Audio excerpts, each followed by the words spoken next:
आज आपण सुरमई फ्राय करणार आहोत. त्यासाठी आपण सुरमई कट करून घेतली आहे. त्यासाठी लागणारं साहित्य आहे लिंबू, अद्रक लसूण पेस्ट, हळद, तिखट मसाला आणि हे सर्व साहित्य आपण आता याला लावून घेऊया. पहिले अद्रक लसूण पेस्ट,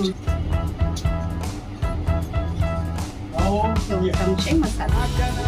आपल्या आवडीनुसार आपण तिखट घेऊ शकतो.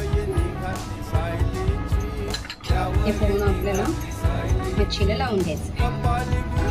हे सर्व असं लावून ठेवूया आपण 10-15 मिनिटं. मॅरिनेट करून झालं आहे. रवा घ्यायचा, भाकरीचं पीठ घ्यायचं,